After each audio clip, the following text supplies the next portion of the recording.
Zerouni. Ça va quoi le garage? Faites du bruit pour vous le garage, faites du bruit. Incroyable l'ambiance. Incroyable.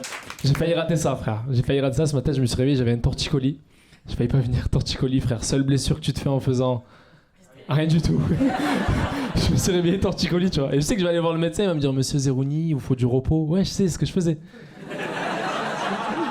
J'étais en plein dedans. Je me suis blessé.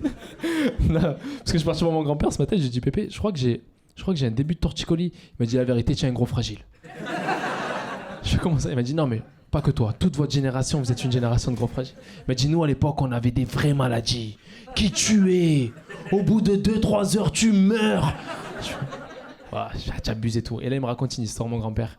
Il m'a raconté une histoire quand il avait 7-8 ans, il était à l'école primaire. Et à l'école primaire il avait son meilleur ami, il s'appelait Guillaume. Et à chaque récréation il jouait avec Guillaume tu vois. Un jour, 10h du matin, il joue avec Guillaume, tout se passe bien. À midi, ils apprennent que Guillaume il est rentré chez lui parce qu'il était malade. Et dans l'après-midi, ils sont passés dans les classes pour annoncer que Guillaume était mort. Je suis waouh. Bon, moi je sais que mon grand-père il est jamais allé à l'école, c'est un gros mytho.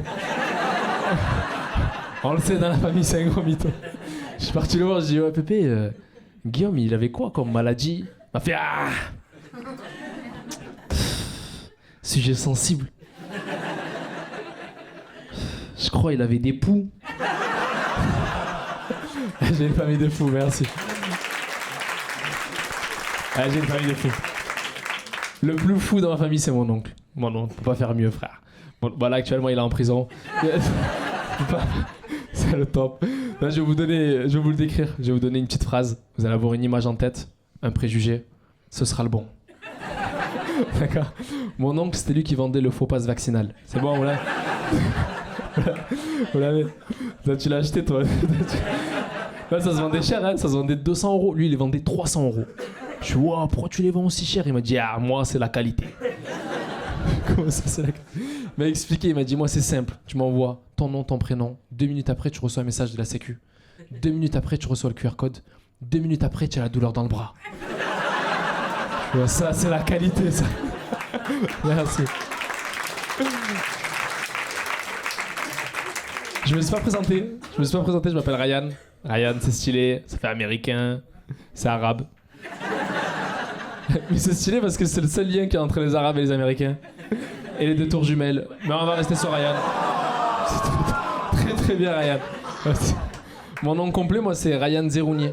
Alors Zerouni, ça vous dit peut-être rien, mais mon père à l'époque, il était bodybuilder.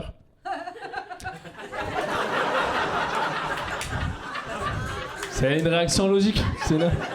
Faut pas lui en vouloir. Là, mon père il était vraiment bodybuilder à l'époque. Je précise toujours à l'époque parce que maintenant mon père il travaille sur les chantiers. Il est juste builder. Mais à l'époque il avait fait une grosse compétition, tu vois. Et il nous racontait toujours cette histoire. Ils étaient 1500 bodybuilders et il arrivait 3e de la compétition, tu vois. Et ça c'est ouf. Et ça c'est l'histoire qu'il nous racontait quand on était petits. Et au fur et à mesure des années, l'histoire a changé. Quand j'avais 10 ans, il était 500 bodybuilders. Quand j'avais 15 ans, il était 250 bodybuilders. Aujourd'hui, j'ai 25 ans. Je sais que mon père était juste fan d'huile de bronzage. On est une famille susceptible, tu vois. Mon père est susceptible, moi je suis susceptible, ma mère est susceptible. On est tous très susceptibles, tu vois. Mais le plus susceptible dans ma famille, c'est mon grand frère. Tu vois, on en a tous un dans la famille. Il est tellement susceptible qu'on peut pas lui dire qu'il est susceptible, tu vois. Et c'est mon grand frère, tu vois. Et la dernière fois, il y avait un débat dans le salon pour savoir qui était le plus susceptible, tu vois. Et c'était un bordel. Moi, je dis à mon père, c'est toi le plus susceptible. À ma mère, non, c'est toi la plus susceptible. Et là, il y a mon grand frère.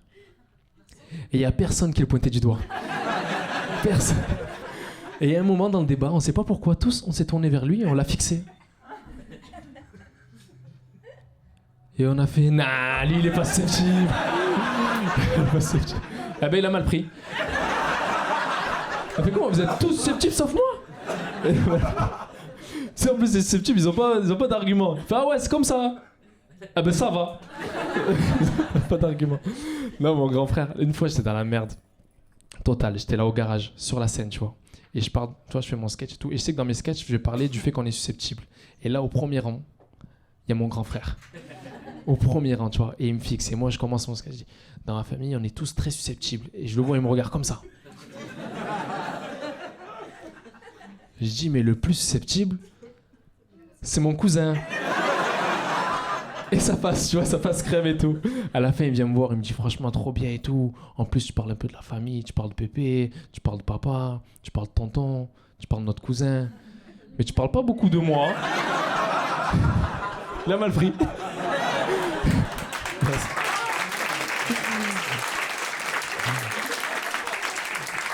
Mon frère, là, il a fait 28 ans là récemment et il est devenu papa pour la première fois. Moi, je suis devenu tonton aussi pour la première fois, tu vois. Et il m'a dit au début, il galérait. Alors peut-être qu'il y a des mamans et des papas, ils connaissent la technique. Lui, il galère à faire dormir le bébé. Il passe l'aspirateur. Il y en a, ouais, c'est les bruits blancs. Ouais, ils connaissent. C'est les bruits blancs en fait. Ça fait dormir. C'est fou les nouveaux bébés. Tu passes l'aspirateur, le bébé, il dort. Incroyable, tu vois. Et je suis parti chez mon frère il y a 2 jours, je vois, il y a de la poussière partout. Je suis parti voir, j'ai trouvé une nouvelle technique. Il m'a dit, ouais, maintenant, je me casse plus la tête, je mets bruit d'aspirateur sur YouTube.